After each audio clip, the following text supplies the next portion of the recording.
ಎಲ್ಲರಿಗೂ ನಮಸ್ಕಾರ. ಶುಭಮಸ್ತು ಲೋಕಕ್ಕೆ ಸ್ವಾಗತ. ಉತ್ತರ ಕರ್ನಾಟಕದ ರೆಸಿಪಿಗಳಲ್ಲಿ ಬಡದವಡೆ ರೆಸಿಪಿಯು ಒಂದು. ಈ ಬಡದವಡೆ ಎಷ್ಟು ಚೆನ್ನಾಗಿರ್ತವೆ ಅಂದರೆ, ಎಷ್ಟು ರುಚಿಯಾಗಿರ್ತವೆ ಅಂದರೆ, ಮುಖ್ಯವಾಗಿ ಇವು ಜಾಸ್ತಿ ಎಣ್ಣೆ ಕುಡಿಯುವುದಿಲ್ಲ. ಹೀಗಾಗಿ ಸಣ್ಣವರಿಂದ ಹಿಡಿದು ದೊಡ್ಡವರು ಎಲ್ಲರೂ ಇಷ್ಟಪಟ್ಕೊಂಡು ತಿಂತಾರೆ. ಇವಕ್ಕೆ ಜಾಸ್ತಿ ಸಾಮಗ್ರಿಗಳನ್ನು ಸಹ ಹಾಕುವುದಿಲ್ಲ. ಕಡಿಮೆ ಹಿಟ್ಟಿನಲ್ಲಿ ಜಾಸ್ತಿ ವಡೆಗಳನ್ನು ಮಾಡ್ಬೋದು, ಕಡಿಮೆ ಎಣ್ಣೆಯಲ್ಲಿ ಜಾಸ್ತಿ ವಡೆಗಳನ್ನು ಮಾಡ್ಬೋದು. ಅಷ್ಟು ರುಚಿಯಾಗಿರುತ್ತೆ. ಇವುಗಳನ್ನು ಮಾಡಿ ತಿಂದು ನೋಡಿದ್ರೇ ನಿಮಗೆ ಗೊತ್ತಾಗೋದು. ಬನ್ನಿ ಮಾಡೋಣ. ಇವಾಗ ಇಲ್ಲಿ ಒಂದು ಪಾತ್ರೆ ತೊಗೊಂಡಿದ್ದೀನಿ. ಈ ಪಾತ್ರೆಯಲ್ಲಿ 2 ಕಪ್ನಷ್ಟು ನಾನು ಗೋಧಿ ಹಿಟ್ಟನ್ನು ಹಾಕ್ತಾ ಇದ್ದೀನಿ. ಒಂದು ಅರ್ಧ kg ಅಷ್ಟು ಆಗುತ್ತೆ. ಈ ಅರ್ಧ kg ಗೋಧಿ ಹಿಟ್ಟಿಗೆ 2 ಚಮಚದಷ್ಟು ಕಡಲೆ ಹಿಟ್ಟನ್ನು ಸೇರಿಸ್ತಾ ಇದ್ದೀನಿ, ಅಂದರೆ ಬೇಸನ್ನು. ಅಷ್ಟೇ ಪ್ರಮಾಣದ ನಾನು ಜೋಳದ ಹಿಟ್ಟನ್ನು ಸೇರಿಸ್ತಾ ಇದ್ದೀನಿ. ನಂತರ ಇದಕ್ಕೆ ರುಚಿಗೆ ತಕ್ಕಷ್ಟು ಉಪ್ಪನ್ನು ಸೇರಿಸಿ ಇದನ್ನು ಹಿಟ್ಟನ್ನು ಕಲಿಸಿಡಬೇಕು. ಎಷ್ಟು ಹೊತ್ತು ಕಲಿಸಿಡಬೇಕಂದ್ರೆ ಮಿನಿಮಮ್ ಇದನ್ನು 1 ತಾಸಾದ್ರೂ ಕಲಿಸಿಡಬೇಕು. ಅಂದ್ರೇ ಈ ವಡೆಗಳು ಚೆನ್ನಾಗಿ ಬರ್ತವೆ. ಅಕಸ್ಮಾತ್ ನೀವು ಮಾರನೇ ದಿನ ಬೆಳಿಗ್ಗೆ ಮಾಡಬೇಕು ಅನ್ನೋದಾದರೆ ರಾತ್ರಿನೇ ಈ ಹಿಟ್ಟನ್ನು ಕಲಿಸಿಟ್ಕೋಬೇಕು, ಅಂದರೆ ರುಚಿಯಾಗಿರ್ತವೆ. ಇಲ್ಲಿ ನೋಡಿ, ಇದನ್ನು ಕಲಿಸಿಟ್ಕೊಂಡಿದ್ದೀವಿ. ಇದನ್ನು ಇವಾಗ ನಾವು 1 ತಾಸಿನವರೆಗೂ ಹಿಂದುಗಡೆ ಎತ್ತಿಡೋಣ. ಇಲ್ಲಿ ನೋಡಿ, ಮುಚ್ಚಿಡ್ತಾ ಇದ್ದೀನಿ. ಇವಾಗ ಇಲ್ಲಿ ನಾನು 2 ಚಮಚದಷ್ಟು ಉದ್ದಿನಬೇಳೆನ ತೊಗೊಂಡಿದ್ದೀನಿ. ಈ ಉದ್ದಿನಬೇಳೆನ ಚೆನ್ನಾಗಿ ತೊಳ್ಕೊಬೇಕು. ತೊಳ್ಕೊಂಡ ನಂತರ ಇದನ್ನು ನಾನು ಇವತ್ತೇ ಮಾಡ್ತಾ ಇದ್ದೀನಿ. 1 ತಾಸಿನ ನಂತರ ಮಾಡ್ತಾ ಇರೋದ್ರಿಂದ ಇದಕ್ಕೆ ನಾನು ಇವಾಗ ಬಿಸಿನೀರು ಹಾಕ್ತಾ ಇದ್ದೀನಿ. ಬಿಸಿನೀರು ಹಾಕಿಬಿಟ್ಟು 1 ತಾಸು ನೆನೆಲಿಕ್ಕೆ ಇಡಬೇಕು. ಇವಾಗ ಇದು ನೆನೆದಾಗಿದೆ ನಂತರ ಅದ್ರ ಜೊತೆಗೆ ನಾನಿಲ್ಲಿ ಹಸಿಮೆಣಸಿನ್ಕಾಯಿ, ಬೆಳ್ಳುಳ್ಳಿ, ಆಮೇಲೆ ಅಲ್ಲ, ಆಮೇಲೆ ಅಜವಾನ, ಆಮೇಲೆ ಕರಿಬೇವಿನ ಸೊಪ್ಪು ರೆಡಿ ಮಾಡಿ ಇಟ್ಕೊಂಡಿದ್ದೀನಿ. ಇವಾಗ ನೆನೆದಿರೋ ಈ ಉದ್ದಿನಬೇಳೆನ ಇದು ಮಿಕ್ಸಿ ಜಾರಿಗೆ ಹಾಕ್ಕೊಳ್ಳೋಣ. ಮಿಕ್ಸಿ ಜಾರಿಗೆ ಹಾಕ್ಕೊಂಡು ಅದಕ್ಕೆ ಹಸಿಮೆಣಸಿನ್ಕಾಯಿನ ಎಲ್ಲನೂ ಸೇರಿಸ್ಕೋಬೇಕು. ಸೇರಿಸ್ಕೊಂಡ ನಂತರ ರುಬ್ಕೋಬೇಕು. ನೋಡಿ, ಇಲ್ಲಿ ಹಾಕ್ತಾ ಇದ್ದೀನಿ ಮಿಕ್ಸಿ ಜಾರಿಗೆ. ನಂತರ ಇವೆಲ್ಲ ಸಾಮಾನುಗಳನ್ನು ಅದಕ್ಕೆ ಸೇರಿಸೋಣ. ನೋಡಿ, ಇಲ್ಲಿ ಕರಿಬೇವಿನ ಸೊಪ್ಪು, ಕೊತ್ತಂಬರಿ ಸೊಪ್ಪನ್ನು ಸೇರಿಸ್ಕೋಬೋದು. ನಮ್ಮ ಮನೆಯಲ್ಲಿ ಕೊತ್ತಂಬರಿ ಸೊಪ್ಪು ಇರಲಿಲ್ಲ, ಅದಕ್ಕೆ ಹಾಕಿಲ್ಲ ನಾನು. ಇದನ್ನೆಲ್ಲ ಮಿಕ್ಸಿ ಜಾರಿಗೆ ಹಾಕ್ಕೊಂಡು ಸಣ್ಣಗೆ ರುಬ್ಕೊಳ್ಳೋಣ. ಎಷ್ಟು ಸಣ್ಣಗೆ ರುಬ್ಕೋಬೇಕು ಅಂತಂದರೆ, ಉದ್ದಿನಬೇಳೆ ಎಲ್ಲ ಸಣ್ಣಗೆ ಆಗಬೇಕು. ಆ ರೀತಿ ಸ್ವಲ್ಪ ಅರಿಶಿನ ಸೇರಿಸೋಣ, ಜೀರಿಗೆ ಸೇರಿಸೋಣ. ಹಾಕಿಬಿಟ್ಟು ಇದನ್ನು ರುಬ್ಕೋಬೇಕು. ನೋಡಿ, ಇನ್ನೂ ಒಂದು ಸರಿ ರುಬ್ಕೋಬೇಕು. ಇನ್ನೂ ಬೇಳೆಗಳು ಹಾಗೆ ಇದ್ದಾವೆ. ಇದಕ್ಕೆ ಒಂದು ಸ್ವಲ್ಪ ನೀರು ಸೇರಿಸ್ಕೊಂಡ್ಬಿಟ್ಟು ಇವಾಗ ನುಣ್ಣಗೆ ರುಬ್ಕೊಳ್ಳೋಣ.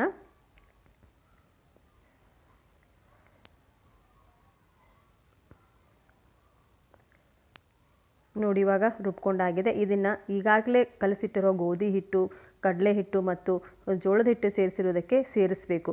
ಸೇರಿಸ್ಕೊಂಡ್ಬಿಟ್ಟು ಚೆನ್ನಾಗಿ ಅದ್ರ ಜೊತೆ ಮಿಕ್ಸ್ ಮಾಡ್ಕೋಬೇಕು. ಇದರಲ್ಲಿ ಮಿಕ್ಸಿ ಜಾರಲ್ಲಿ ಏನು ಇಟ್ಕೋಬಾರ್ದು, ಎಲ್ಲನೂ ತೆಗೆದುಬಿಟ್ಟು ಇದಕ್ಕೆ ಸೇರಿಸಬೇಕು. ನೋಡಿ, ಇಲ್ಲಿ ಈ ರೀತಿ.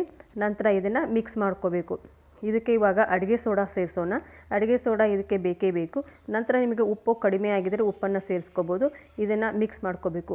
ನೀವು ಚಮಚದಿಂದ ಆದರೂ ಮಿಕ್ಸ್ ಮಾಡ್ಕೋಬೋದು. ಚಮಚದಕ್ಕಿಂತ ಕೈಯಿಂದನೇ ಚೆನ್ನಾಗಿ ಮಿಕ್ಸ್ ಆಗುತ್ತೆ. ನಾನು ಇವಾಗ ಕೈಯಿಂದನೇ ಮಿಕ್ಸ್ ಮಾಡ್ತೀನಿ. ಇಲ್ಲಿ ನೋಡಿ, ಇದೆ ಚೆನ್ನಾಗಿ ಮಿಕ್ಸ್ ಆಗ್ತಾ ಇಲ್ಲ ಚಮಚದಿಂದ. ನೋಡಿ, ಕೈಯಿಂದ ಚೆನ್ನಾಗಿ ಮಿಕ್ಸ್ ಆಗಬೇಕು.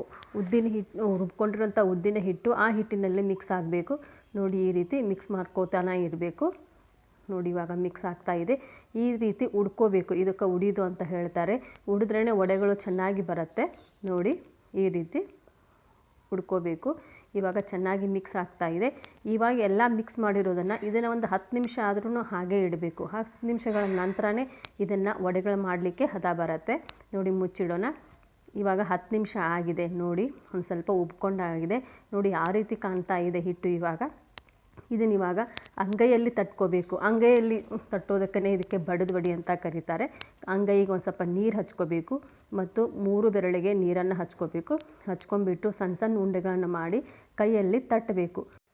ಅಂಗೈಯಲ್ಲಿ ಪುರಿ ಥರ ತಟ್ಟಿದ ನಂತರ ಇದನ್ನು ಕಾದೆಣ್ಣೆಯಲ್ಲಿ ಕರ್ಕೋಬೇಕು. ಒಂದೊಂದೇ ವಡೆಗಳು. ಇದೊಂದು ಸ್ವಲ್ಪ ಮಾಡೋದು ನಿಧಾನ ಆಗುತ್ತೆ, ಆದರೆ ಚೆನ್ನಾಗಿ ಆಗ್ತವೆ ಈ ವಡೆಗಳು. ಒಂದೊಂದೇ ತಟ್ಟಿ ಮಾಡೋದರಿಂದ ನಿಧಾನ ಆಗುತ್ತೆ, ಆದರೆ ತುಂಬ ರುಚಿಯಾಗಿರುತ್ತೆ. ನೋಡಿ, ಈ ರೀತಿ ತಟ್ಕೊಂಡ್ಬಿಟ್ಟು ಇದನ್ನು ಕಾದಿರೋ ಎಣ್ಣೆಯಲ್ಲಿ ಕರ್ಕೋಬೇಕು. ಇವಾಗ ಬನ್ನಿ ಕರಿಯೋಣ. ನೋಡಿ, ಇಲ್ಲಿ ಎಣ್ಣೆ ಕಾದಿದೆ. ಕಾದಿರೋ ಎಣ್ಣೆಯಲ್ಲಿ ಹಾಕ್ತಾ ಇದ್ದೀನಿ. ನೋಡಿ, ಇಲ್ಲಿ ನಾವು ಕಟ್ಟಿಗೆ ಒಲೆ ಮೇಲೇ ಜಾಸ್ತಿ ಅಡುಗೆ ಮಾಡೋದು, ಹೀಗಾಗಿ ವಡೆಗಳನ್ನ ಇಲ್ಲೇ ಮಾಡ್ತಾಯಿದ್ದೀನಿ. ನೋಡಿ, ಯಾವ ರೀತಿ ಉಬ್ತಾ ಇದ್ದಾವೆ ಅಂತ. ಚೆನ್ನಾಗಿ ಮಿಕ್ಸ್ ಆಗಿರೋದ್ರಿಂದ ಅವು ಚೆನ್ನಾಗಿ ಉಬ್ತಾವೆ. ನೀವು ಸರಿಯಾಗಿ ಮಿಕ್ಸ್ ಮಾಡದೆ ಹೋದರೆ ಉಬ್ಕೊಳ್ಳೋದಿಲ್ಲ. ನಡುವೆಲ್ಲ ಗಂಟಾಗಿ ಉಳ್ಕೊಂಡ್ಬಿಡತ್ತೆ. ನೋಡಿ, ಈ ರೀತಿ ಇದನ್ನು ಹೊಳಸಿ ಹಾಕಬೇಕು. ಹೊಳಸಿ ಹಾಕಿದ ನಂತರ 2 ಕಡೆ ಬೇಯಿಸ್ಕೊಂಡ ನಂತರ ಈ ವಡೆಗಳು ರೆಡಿ ಆಗ್ತವೆ. ನೋಡಿ, ಎಷ್ಟು ರುಚಿಯಾಗಿರ್ತವೆ ಈ ವಡೆಗಳು ಅಂತಂದರೆ, ನಾವು ಚಾಯದಲ್ಲಿ ಆದರೂ ತಿನ್ಬೋದು, ಮೊಸರು ಹಚ್ಕೊಂಡು ತಿನ್ಬೋದು, ಕೊಬ್ಬರಿ ಚಟ್ನಿಯಲ್ಲಿ ಆದರೂ ಹಚ್ಕೊಂಡು ತಿನ್ಬೋದು. ಮೊಸರಲ್ಲಿ ತುಂಬ ಚೆನ್ನಾಗಿರುತ್ತೆ ಈ ವಡೆಗಳು. ನೋಡಿ, ಈ ರೀತಿ ಕರ್ಕೊಂಡು ಇಟ್ಕೋಬೇಕು. ಕರೆದ ನಂತರ ಇದು ಜಾಸ್ತಿ ಎಣ್ಣೆ ಕುಡಿಯೋದಿಲ್ಲ. ನಾನು ಒಂದು 1/4 kg ಅಷ್ಟು ಎಣ್ಣೆ ಹಾಕಿದ್ದೀನಿ. ಇದರಲ್ಲಿ ಇನ್ನೂ ಎಣ್ಣೆ ಉಳ್ಕೊಂಡ್ಬಿಡತ್ತೆ. ನೋಡೋಣ ಬನ್ನಿ ಎಷ್ಟು ಎಣ್ಣೆ ಉಳಿಯುತ್ತಂತ ನೀವು ನೋಡೋರಂತೆ. ಎಲ್ಲ ವಡೆಗಳನ್ನ ಮಾಡಿ ತೆಗೆದ ನಂತರ ನೋಡಿ, ನಾನು ನಿಮಗೆ ತೋರಿಸ್ತಾ ಇರೋದು ಸ್ವಲ್ಪ ಮಾತ್ರ ಈ ವಡೆಗಳನ್ನ. ಆದರೆ ನಾನು ಅರ್ಧ kg ಹಿಟ್ಟನ್ನು ಕಲಸಿದ್ನಿ. ಅದರಲ್ಲಿ ಎಲ್ಲ ವಡೆಗಳನ್ನ ಮಾಡಿದ ನಂತರ ಎಷ್ಟು ಪ್ರಮಾಣದ ಎಣ್ಣೆ ಉಳಿದಿದೆ ಅಂತ ನೀವೇ ನೋಡಿ ತಿಳಿಯುವಿರಂತೆ. ನೋಡಿ, ಒಂದೊಂದೇ ವಡೆಗಳನ್ನ ಮಾಡಿ ತೆಗಿತಾ ಇದ್ದೀನಿ ಇವಾಗ.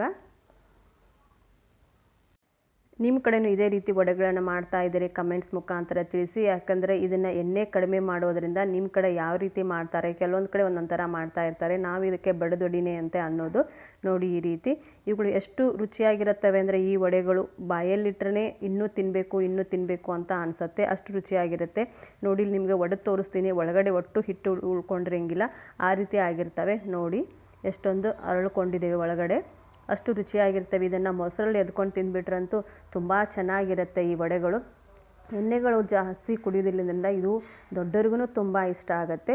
ಬನ್ನಿ, ಎಣ್ಣೆ ಎಷ್ಟು ಉಳಿದಿದೆ ಅಂತ ನೋಡಿ. ನಾನು ಒಂದು ಪಾವು kg ಅಷ್ಟು ಎಣ್ಣೆ ಹಾಕಿದ್ನಲ್ಲ, ಅದರಲ್ಲಿ ಇಷ್ಟು ಇವು 2 ವಡೆಗಳನ್ನು ತೆಗೆದುಬಿಟ್ರೆ ಇಷ್ಟು ಎಣ್ಣೆ ಉಳ್ಕೊಳ್ಳುತ್ತೆ. ನೋಡಿ ವಡೆಗಳು. ಈ ವಿಡಿಯೋ ನಿಮಗೆ ಇಷ್ಟ ಆಗಿದೆ ಅಂತ ಅಂದ್ಕೊಂಡಿದ್ದೀನಿ. ಎಲ್ಲರಿಗೂ ನಮಸ್ಕಾರ. ಮತ್ತೆ ಮುಂದಿನ ವಿಡಿಯೋದಲ್ಲಿ ಸಿಗೋಣ.